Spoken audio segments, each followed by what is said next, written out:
So people started saying, well, okay, so I'm getting arrested. I'm a suspect in a crime, and you're going to force me to put my DNA in CODIS. And I don't agree with that. So attorneys started challenging DNA collection. There's a big difference between if you're being forced to give out your fingerprints and being forced to extract your DNA. One is when you take your fingerprints, nothing's being taken from you. They're just copying something. Whereas in DNA, they're taking a part of your person. That's your personal property. And so, because of that difference, people started to challenge it on various constitutional grounds. The Fourth Amendment, which is reasonable search and seizure. Fifth is self-incrimination. And a part of the first they're going to use is religious freedom. U.S. versus Kincaid was a case where the parolee he pleads guilty to bank robbery, and he won't allow the police to extract his DNA. So they have to do a blood draw. He's refused, so now they're going to charge him with a felony and take it by blood. But his religious practices said if blood is taken from his body, that he will suffer eternal damnation. So the court basically said, no, you can't use First Amendment freedom of religion clause because DNA collection is religiously neutral. And their argument was that every society and every religion within those societies probably advocates some form of restraint from criminal activity and punishment for criminal activity. That being the case, there's no religion that says that we are against punishment for crimes or that people should be tracked to make sure they don't commit crimes. So then the next case was Schaefer versus Shuffle. Sounds kind of funny.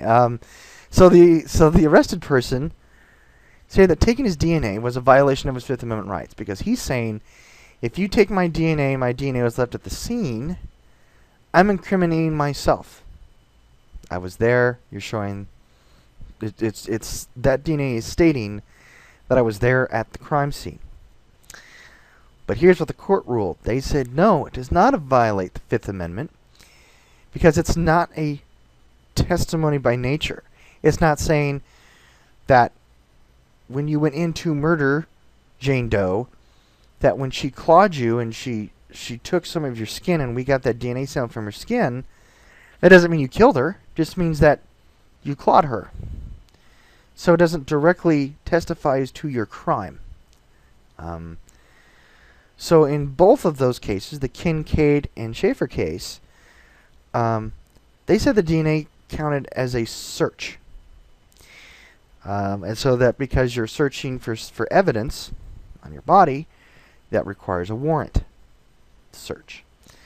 So the court ruled that DNA collection is within the regular law enforcement needs, so no warrant is required. So it's similar to like, they think you're drunk, so they make you take a sobriety test. Or they think you're high, so they test you for cocaine. Same concept. They're thinking, you've committed a crime, we're taking your DNA. There was a challenge that's called special needs, which is to say that the police have to have an individual suspicion of you to collect that DNA. And that Fourth Amendment challenge basically argues that it's something that is outside of law enforcement common needs, and that the police have a particular reason to search you, and if they can't give that reason, they can't collect the evidence.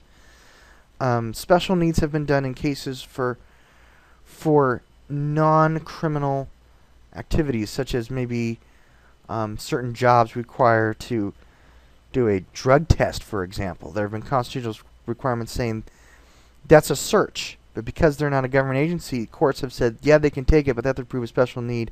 If they think you are actually doing the drugs and they want to test you specifically. However, the special needs was ruled unnecessary for DNA collection.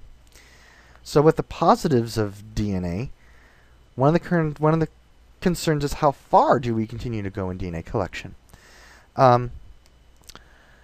Some have proposed that if you're just a suspect, haven't been arrested, but police are just investigating you, that they take your DNA. Mayor Ralph Giuliani, when he was in office in New York City, proposed that all citizens just give their DNA at birth. It is going so far that in Europe, the European Union is considering requiring that all criminals in all countries give their DNA, and that all of that be stored in a multinational database, so that criminals can be tracked across the country lines. So here's some of the the concerns with some of these actions with the government using DNA collection to address crime. Do we really want German law enforcement having access to CODIS? And let us say that a 16-year-old has committed vandalism, and we take his DNA, and then he goes on a trip in college over to Germany, and Germany checks his passport, and his past record from CODIS pops up on their screen so that they watch him. At what point do we, after having that paper trail with the DNA collection, do we start flagging people? Which is another problem is, let's really say that, as we did with fingerprints, that they tried really hard to find a commonality between criminal behavior and fingerprinting to prove that there's a connection of heredity. That curiosity obviously spawned the death of fingerprints for academics.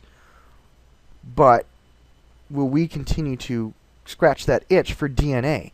Even though, as in Section 1, it's a filler, it has no genetic composition, does that not mean that we'll continue to study DNA for that reason? That we'll look for common criminal patterns of behavior with DNA matches. And if such patterns do become established, do we use them to track the juveniles throughout their lifetime?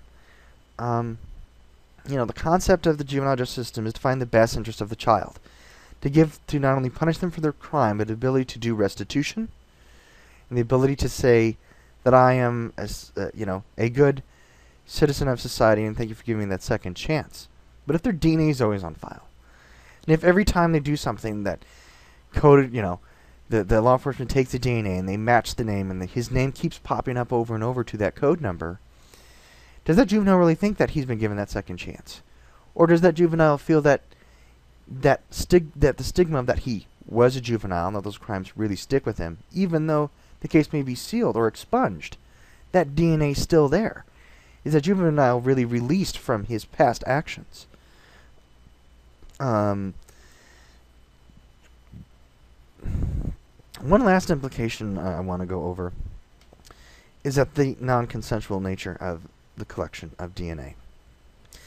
In the Miranda rights, it says, that anything you say can be used against you in a court of law, quote unquote. My concern here is that because it's a non-consensual form of getting evidence against you, should the juveniles, maybe even adults, be aware that what they do can be used against them, and maybe what's even done to them can be used against them, and that they understand the implications of that DNA collection. And because they don't have that choice, should at least be made aware of the consequence. So I'm really posing that maybe the Miranda rights for juveniles needs to be altered. That when a juvenile is arrested and the parents are notified that your child is in custody, that they say, oh yes, we also took your child's DNA, and your child's DNA is now in CODIS and can be used for future reference. Should the parents be notified of that non-consensual collection? Should the juvenile be informed of the consequence of the DNA collection? Should they be informed that if you wish for that DNA to be removed, that it is your responsibility to remove it? Should they say that once it is in the system, it can always be referred back to for any other crime? Maybe they're doing that in the hopes of maybe a form of general deterrence for these juveniles and maybe even for adults. But if they can't remove it, or they even forget that it's there, or they promise to to remove that DNA, but give no evidence that it was removed, how does the juvenile know that it has been removed? And how long does that general deterrence hold if they are aware that that DNA is in the databanks for a lifetime? So your assignment is to answer one of the three following ethical questions. How far should the government go in DNA collection? Should we indulge our curiosity and try to find genetic patterns to crime? Or should Miranda include informing the juvenile of DNA collection and that such information can be stored and used against them in court? I'd like for the assignment to be a minimum of 1 page, maximum of 2 pages, 12-point font times Roman numeral, margins around 1 inch. And please remember to put your name at the top left hand along